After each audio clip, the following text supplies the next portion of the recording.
샬롬 샬롬 샬롬 샬롬. 하나님 사랑합니다. 여러분 주 안에서 사랑합니다. 오늘 사사기 6장 말씀이죠. 1절에서 10절까지 평강을 찾는 사람들입니다. 이스라엘 자손이 또 여호와의 목전에 악을 행하였으므로 여호와께서 7년 동안 그들을 미디안의 손에 넘겨주심이었습니다. 미디안의 손이 이스라엘을 이긴지라 이스라엘 자손이 미디안으로 말미암아 산에서 웅덩이와 굴과 산성을 자기들을 위하여 만들었으며 이스라엘이 파송한 때면 미디안과 아말렉과 동방 사람들이 치러 올라와서 진을 치고 가사 이르도록 토지 소산을 멸하여 이스라엘 가운데서 먹을 것을 남겨두지 아니하며 양이나 소나 나귀도 남기지 아니하니 이는 그들이 그들의 짐승과 장막을 가지고 올라와 메뚜기 떼가지 많이 들어오니 그 사람과 나타가 무수함이라 그들이 그 땅에 들어와 멸하려 하니 이스라엘이 미디안으로 말미암아 궁핍함이 심한지라 이에 이스라엘 자손이 야훼께 부르시렸더라. 얘 도저히 살 수가 없어요. 그죠? 야훼께서 7년 동안이나 미디안의 손에 넘겨주셔서 아주 괴롭힙니다. 무엇을 할 수가 없게 하고 수확을 해도 다 뺏어가고 약탈해가죠.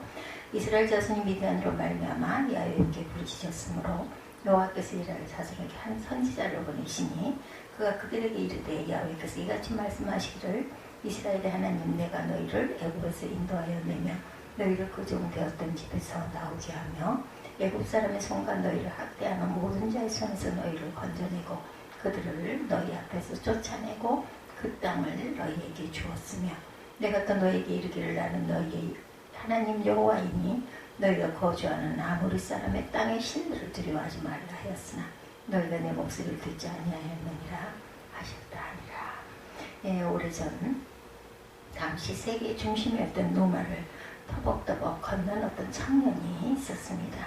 그는 북아프리카 카르타고 출신으로 인생의 참 만족 내면과 삶의 참 평안을 찾아 로마로 왔어요. 사실 그는 일찍 성에 탐닉하여 17세에 사생활을 하고 또 학문에 몰두하여 젊은 나이에 대학자가 되었고 이단 신앙에 열광적으로 빠진 적도 있었습니다. 그가 그렇게 산 것은 참 만족과 평안을 찾으려는 그날은 자신의 몸부림이었죠. 그러나 그 어느 것도 원하는 것을 아무것도 얻지를 못합니다.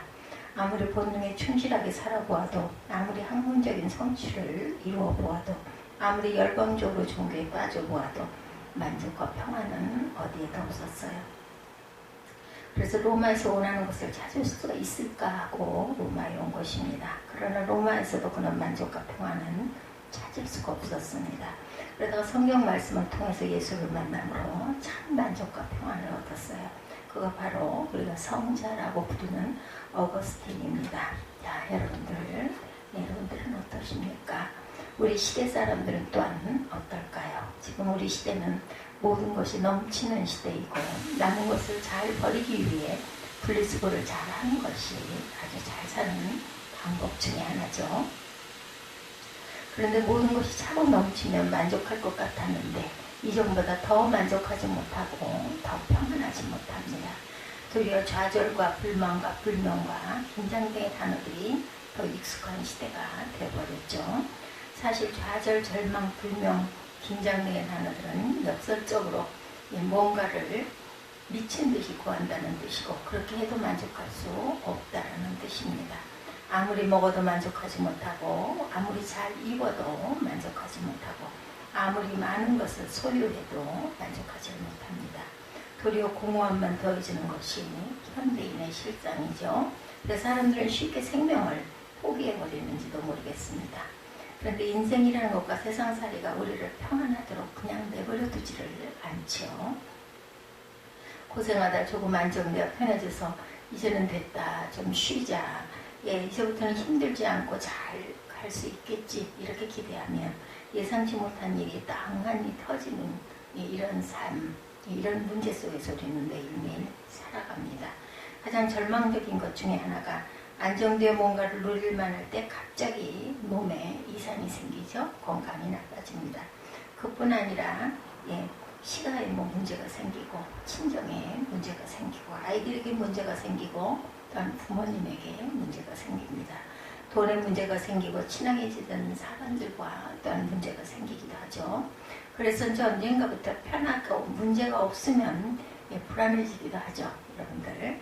그러다 평안없이 살아가는 것이 당연한 것처럼 여겨지게 됩니다. 이것이 바로 우리의 삶의 현실입니다. 오늘 본문에도 평강 없이 살던 사람들의 이야기가 기록되어 있습니다. 주님은 그들을 통하여 평강 없는 삶의 이유가 무엇인지, 그리고 참 평안과 진정한 만족이 어디에서부터 오는 것인지를 말씀하고 있죠. 자, 평강이 없는 나라 이스라엘, 평강을 잃은 사람들 이스라엘 민족이었습니다.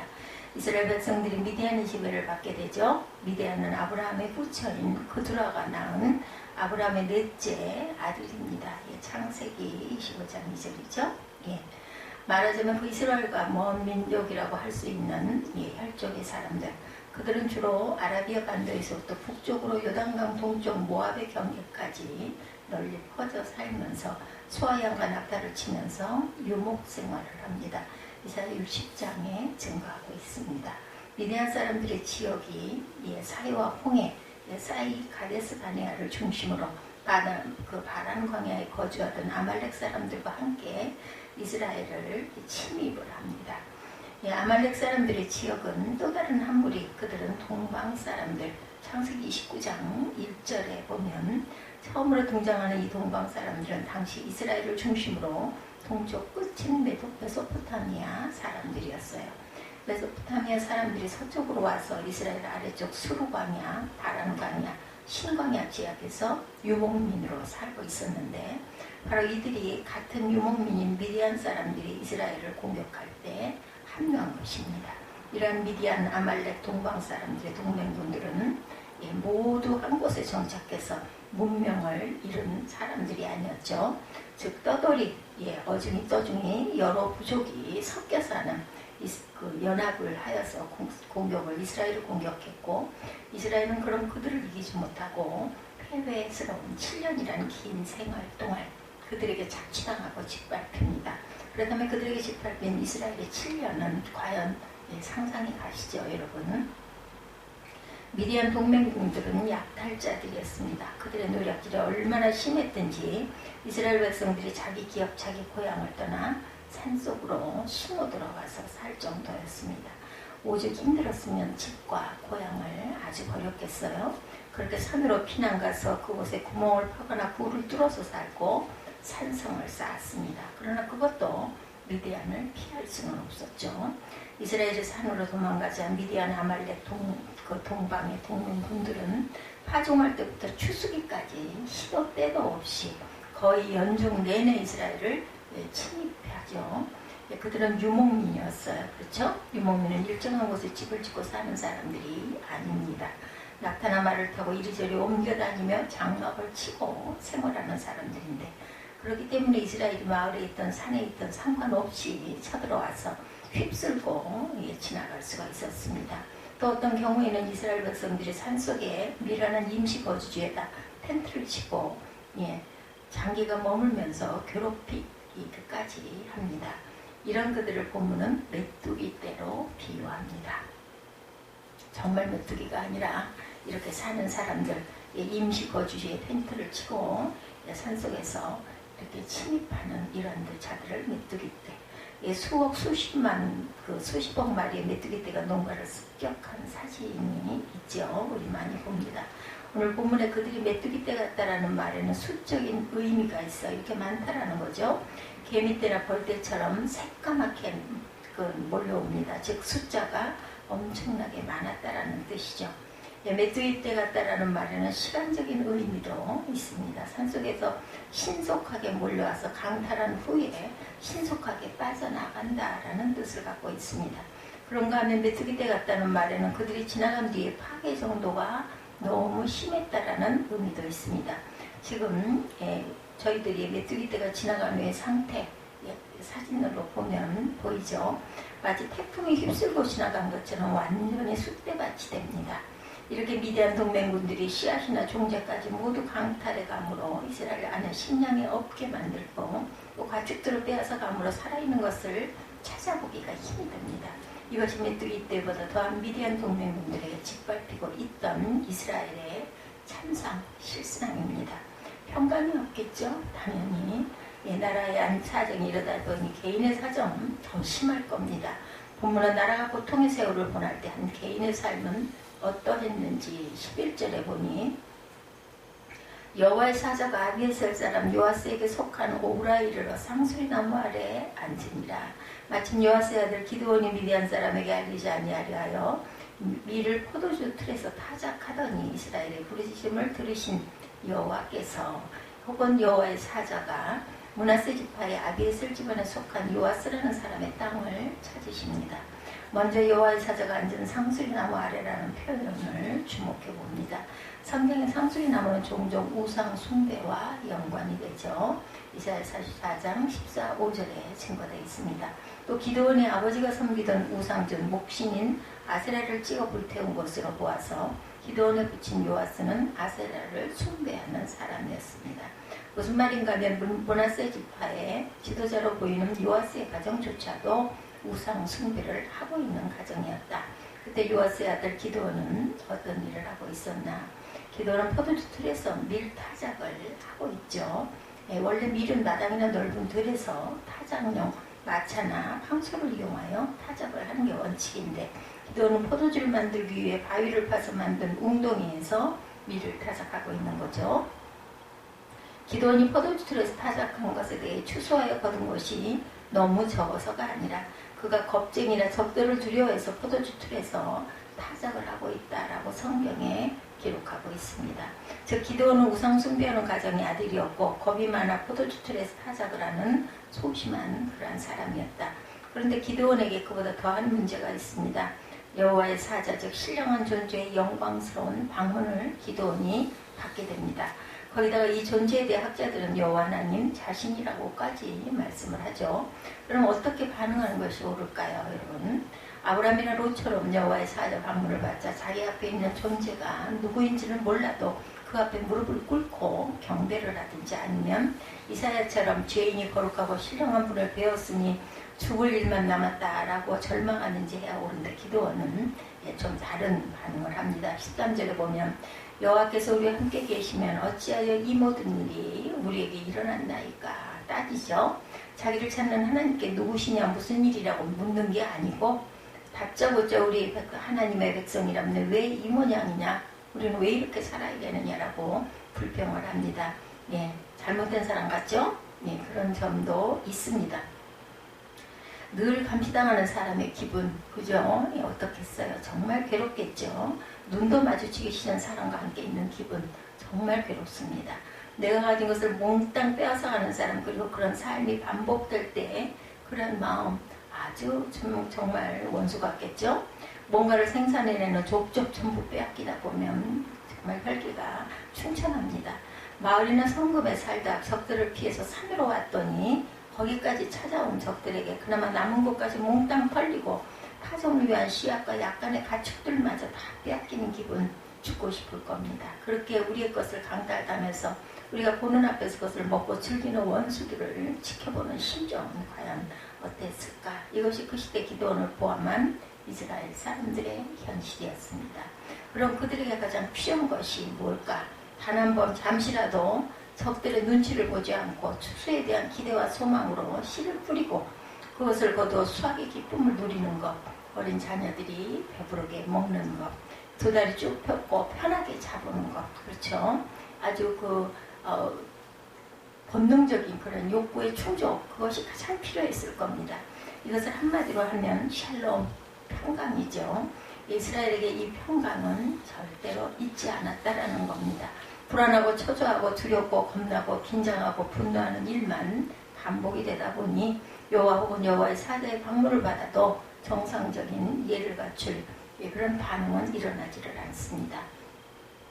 우리는 여호와의 사자의 방문 앞에서 생각밖에 반응을 보이는 기드온의 모습을 통해서 평강을 이룰 나라, 평강을 이루는 개인의 삶이 얼마나 황폐해져 있는지를 알 수가 있겠죠. 평강이 없어진 이유는 그러면 무엇일까? 1절이죠. 이스라엘 자손이 야훼 목전에 악을 행하였으므로 이렇게 나타나 있습니다. 죄와 평강은 함께 있을 수가 없죠. 이사야 48장 18절은 하나님의 명령을 버린 것, 즉 죄 가운데 있는 자에게는 평강이 없다라고 말씀합니다. 그들의 고통을 당하게 된 이유, 그들에게 평강이 사라진 이유가 여호와의 목전에 악을 행했기 때문이다라는 겁니다. 그런데 여호와의 목전에 악을 행했다라는 것은 윤리적이고 도덕적인 악이나 사회적이고 법률적인 악을 행했다는 뜻이 아니죠. 성경이 말하는 여호와의 목전에서 행한 악은 첫째로 우상 숭배를 합니다. 6장 25, 6절에 바알의 단, 아세라 단이 이스라엘 한가운데 있고 온 백성이 그것을 하나님으로 알고 위하여 섬기고 있었다. 이렇게 밝히고 있죠. 네, 볼까요? 네. 여호와의 목전에 악을 행했기 때문이고 죄와 평강은 함께 있을 수가 없는 거죠. 그런데 여호와의 목전에 악을 행했다는 것은 윤리적이고 도덕적인 악이나 사회적이고 법률적인 악을 행했다라는 것이 아닙니다. 지금 저와 여러분들이 당시 가나안 지역의 우상들을 그 화면으로 스크린으로 보고 계신데 이스라엘 백성이 우상들을 숭배하고 우상과 관련된 모든 행사와 풍습을 가나안 족속들과 똑같이 행하고 있었다라는 거죠. 바로 그것이 죄요 악이라는 겁니다. 그리고 여호와의 목전에서 행한 악은 이중적인 신앙생활이라는 의미도 있습니다.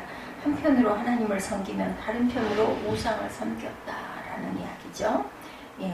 이렇게 사람들이 예배를 드리고 등산 겸 산에 가서 불공을 또 드리고 내려오는 길에 점집에 들려서 뇌리의 운세를 보는 것과 똑같은 행동을 이스라엘은 아무렇지도 않게 저지르고 있었다라는 것이 됩니다.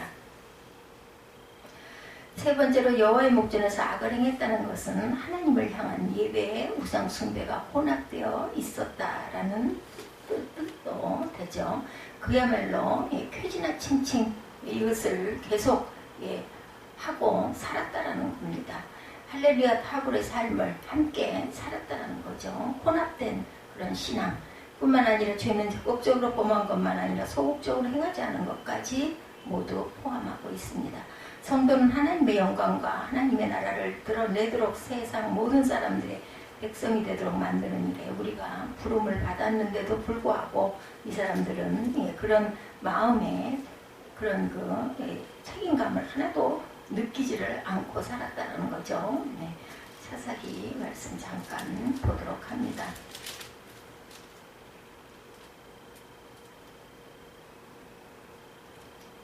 정 말씀이죠.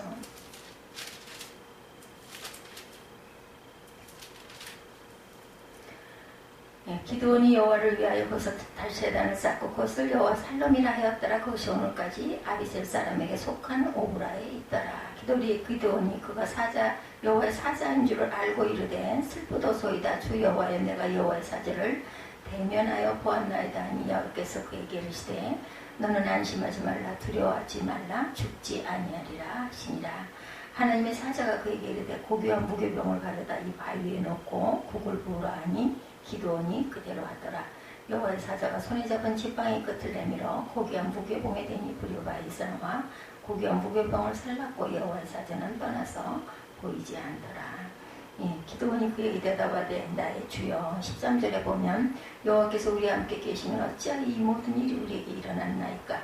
우리 조상들이 일찍이 우리에게 이르기를 여호와께서 우리를 애굽에서 올라오게 하신 것이 아니냐는 그 모든 이적이 어디 있나이까. 이렇게 따지는 부분이 계속해서 나오죠.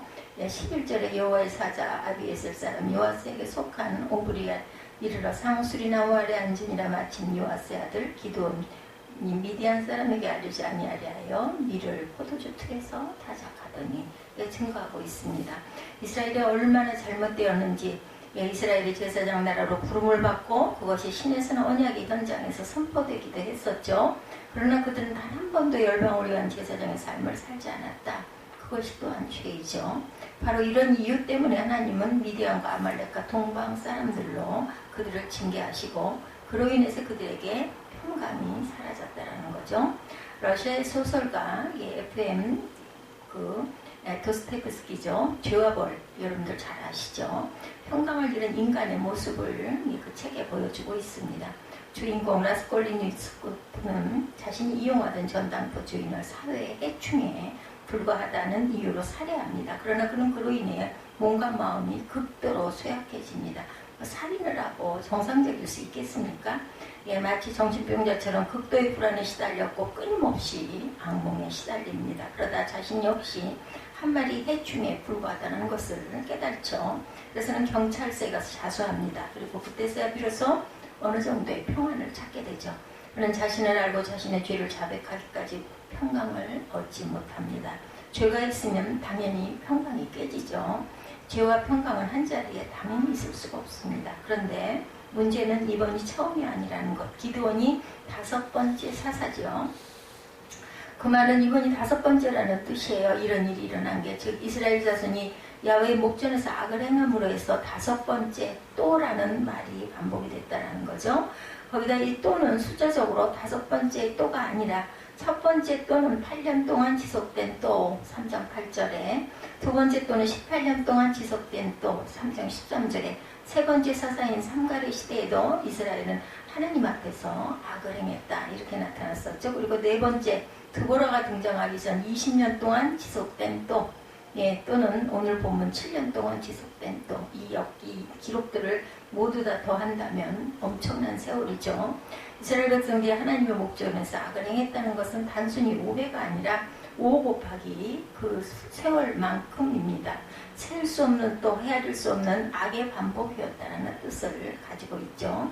이렇게 또를 반복하는 이스라엘을 포기하고 다른 민족으로 대체할 것 같아요. 그죠? 우리가 하나님이라면 그렇지 않죠? 그런데 그렇지가 않습니다. 하나님은 그들을 결코 포기하지 않으셨다. 그런데 이 무한한 반복되는 또의 삶의 사사시대 이스라엘 사람들만의 모습일까? 과연 여러분들 어떠신지 모르겠지만 제게도 이렇게 반복되는 무한대의 또가 있죠. 거룩하지 못하고 의롭지 못했고 순종하지 못했고 섬기지 못했고 겸손하지 못했고 나누지 못했습니다. 그 외에도 숨겨진 수많은 또가 저에게는 늘 있습니다. 그렇기 때문에 감사한 것은 저의 또보다 하나님의 또가 더 많아져야 한다는 거죠. 말하자면 저의 또가 100번이라면 하나님은 101번의 또 용서로 대해 주셨다는 겁니다. 거기다 제게는 미디안 아말렉 동방 사람들 같이 이렇게 심하게 괴롭히는 사람이 없어요. 어느 날 제게 와서 저의 것을 강탈해가는 원수들은 없다라는 거죠. 그러니 우리는 감사해야 되겠죠. 뭐라고 더 이상 말할 필요가 없습니다.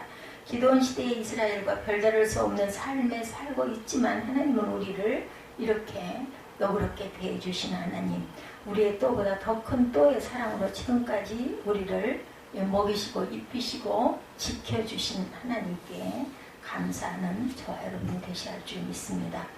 평강을 우리는 회복해야 되겠죠.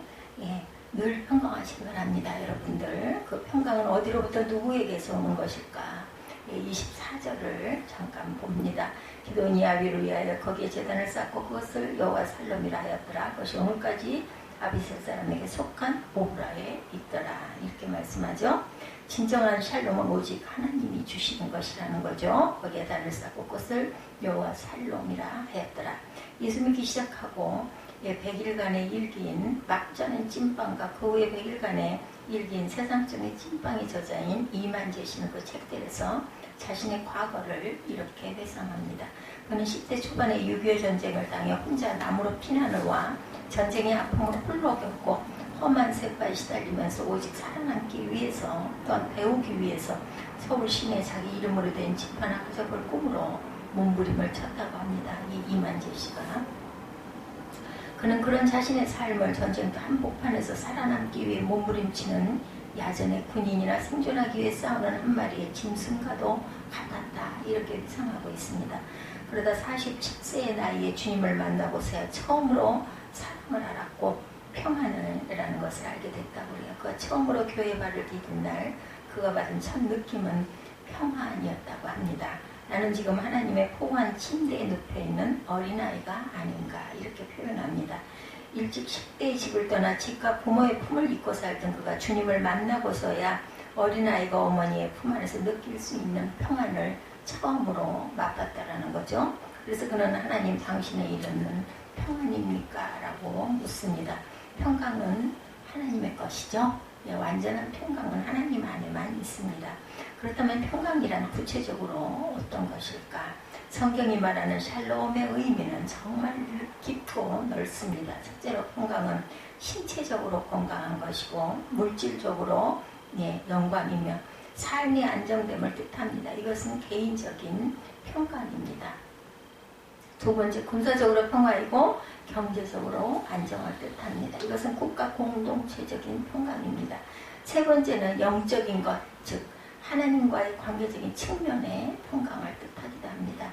이 평강은 하나님의 임재로 인한 결과를 말하죠. 진정한 평강은 하나님과 함께 할 때 갖는 것입니다. 이러한 의미의 모든 평강이 저와 여러분의 것이 되시기 바랍니다. 그렇게 되려면 첫째, 주님을 떠나면 말씀으로부터 떠나고 예배로부터 떠나면 평강이 없다는 것을 우리가 꼭 잊지 마시기 바랍니다. 주님과 말씀과 예배로 떠났을 때 평강이 사라지고 그렇게 평강을 잃은 삶이 얼마나 고통스러운 것인지 오늘 본문의 이스라엘이 너무나 분명하게 보여주고 있죠. 그것이 여러분에게 반복되지 않으려면 기드온 시대의 이스라엘처럼 살아서는 안 되겠다. 예수님의 옷자락 끝을 붙잡았던 여인처럼 그렇게라도 주님을 붙드시고 피곤하고 힘들더라도 예배의 줄을 놓지 마시고 말씀과 기도에 깨어 있으려고 애를 쓸 때 샬롬의 하나님, 평강의 하나님을 만날 것이고 그 주님이 주시는 놀라운 은혜의 주인공이 될 것입니다. 여러분들 이 사사기 6장 말씀은 기드온의 그런 그 하나님께 향한 질문과 순종, 그것으로 인한 평강, 이 평강이 저와 여러분에게 온전히 임하시기를 주님의 이름으로 축복합니다. 기도하시겠습니다.